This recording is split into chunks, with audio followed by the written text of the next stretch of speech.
各位球友，大家好，今天我们来聊一聊这个国乒主力，无论是男队还是女队，用968或者是968衍生型号的底板越来越多，到底是什么原因造成的？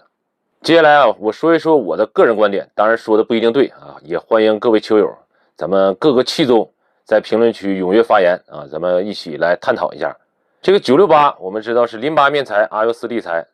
内置的黄方碳加上阿尤斯大芯，那么红双喜的底板，或者说这个968到底有什么样的魔力，才会让这帮国手都爱上它呢？其实最近的一年，我打内置的底板打的算比较多。你像23年，我打外置打的多。就是说，这个一个人的手感可能会随着时间的推移、习惯的改变，你的喜好也会发生相应的改变。这个球从40变成40加啊，其实影响还是比较大的。那我们在打球的动作，包括打球的习惯，一些训练的体系都会发生相应的变化。现在这个球啊，你会感觉它又重又不转，速度又慢啊。第一个呢，就是对运动员这个身体素质提出了更高的要求。另外呢，也要求这个器材要跟得上时代的改变。说一下我最近打的球拍吧。我最近这几个板哈，从便宜往贵了说吧。第一个呢，就是这个字母968，这是个19年的，可能我之前也拍过视频，19年的字母968。这是一个粗柄的，这个粗柄很少见啊，现在都是细柄，我拿着不太舒服啊，这重心比较靠前。这个字母有时候愿意打，但确实性能它达不到数字的要求啊，数字的规格，但是它握着比较轻松一点，握着舒服，然后摆速呢比较好一点，板面稍微小一点。就正手贴的是尼加300的尼奥兰国40度，反手这是个 D05，然后再贵一点的，这就是一个最近比较火的。也不能说特别火吧，这个狂飙王这个 ACB，市场版那就是500块钱左右啊，这个版本也比较多，还有字母，1300-400块钱可能是不是？再往上呢，还有一些试打版本，就是 SD 打头的。这个 SD 呢，可能也不排除有假的啊，这有真有假。这个 SD 因为它没有什么防伪，不太容易看出来，标的是数字，但是卖的价格呢，大概要按968来说，应该是介于数字和字母之间这么一个价格。那么这个 SD 版本我也没打过，是字母我也没打过，普通版我也没打过，我打过这是叫国家队版的啊，这是个1号，1号可能4-5千块钱吧。那接下来呢，就是这个968-6啊，这也是国家队版本，这是一个2号，跟968相比，就是把立材和大芯加厚，整体也加厚，然后面材稍微薄点，出球速度比较快，发力门槛稍微高一点。这是我最近打这个3块红双喜，相对来说中高端或者高端的产品嘛，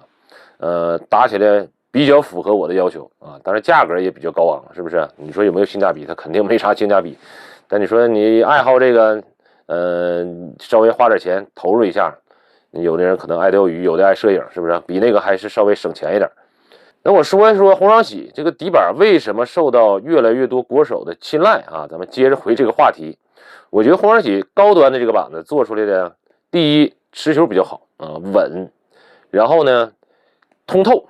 一说通透，可能大家不太理解啊。有的时候很多球友有这个误区，就是说这个龙骨叉，包括字母968、数字968到国数968，这个并不是说发力门槛越来越高，我觉得是发力门槛越来越低。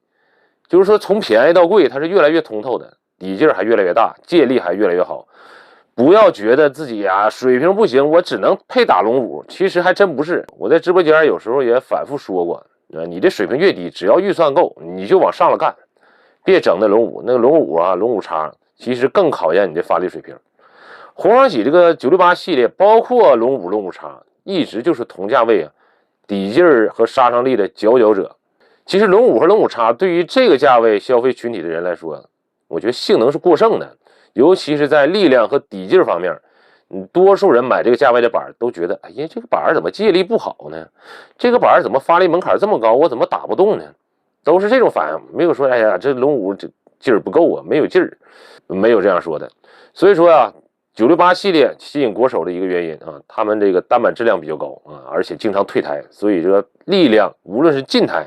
还是中远台，底劲儿都是这个价位的王者存在，基本上没有其他的品牌的其他型号可以与之抗衡。另外一个呢，它是劲儿大的基础上，它还稳，哎，你这个就厉害了。其实这个底板做到均衡不是那么容易。红双喜这个底板啊，我就说这个到国术这个版本的，你无论是968杠几，到这个级别的，又通透，借力又好，然后底劲又大，其实你在中小力量下，它的手感也相当的不错。哎，我觉得这是吸引它的。那你说这个结构也没有什么特殊的，内置结构的标杆一直说968，很多厂家也在模仿，甚至一个厂家可能做出来不止一款底板都采用968结构，你怎么就做不到968这个这么全面呢？先从结构上我们分析一下啊，现在主流的纤维我们说一下，有黄纺碳和蓝纺碳这两种，其他的呢可能不是很主流，当然也有啊。这个蓝纺碳脆弹的感觉，借力好，打起来比较轻松，蝴蝶愿意用。那么这个黄纺碳天生它就比蓝纺碳要稳，天生就比蓝纺碳的底劲大，所以说这个纤维就造就了这个红瓤麂底板啊，内置的它就是比蝴蝶的内置底劲大啊。第二个我们说一说这个 RU4 大芯儿，还有我们常见的桐木大芯儿，桐木大芯儿是比较稳，形变比较好，持球好。那 RU4 大芯儿相对来说硬挺一点，底劲大一点，更扎实一点。你看这个968用的是 RU4 大芯儿，这也是其一。那么还有个原因，我觉得红瓤麂这个木头啊，这个木头好像大家用的差不多，但是可能干燥的工艺不太一样。我觉得红瓤麂的木头比较干，就是这个板子，我们要是比如说水泡了或者潮了，你打起来比较康，比较酥，这个板子没有劲儿，这个我们知道。那你这个木头干燥到一定程度了，它就会感觉比较密实啊，比较紧致，打起来呢球的速度啊、力量啊都有明显的提升。我们还知道红瓤麂这个板子为什么总是拉丝你说蝴蝶为什么不拉丝，或者蝴蝶为什么很少去拉丝，这都是一线的大厂。我觉得跟这个木材特别干燥啊，我个人的观点肯定有一定的原因。你就感觉红瓤麂这个毛茬比较多，这个木头啊它越干越有毛茬，你水泡一下它都没有毛茬了，是不是？这个道理很好理解，所以这红瓤麂容易拉丝我是可以理解的，就是它的木头比较干啊。最后一个原因我觉得就是粘合剂，这个粘合剂啊一直是各个厂家的秘密啊，那属于商业机密，谁用啥谁也不知道，用多少量也不知道，怎么用也不知道。所以这个红瓤麂这个粘合剂啊，虽然咱们不知道它工艺，但是我凭个人的主观感觉啊，它这个粘合剂对于底板的底劲儿或者力量的提升也是很明显的，或者说起到了很大的作用。好了，本期视频聊的比较杂啊，咱们评论区见啊，欢迎大家补充。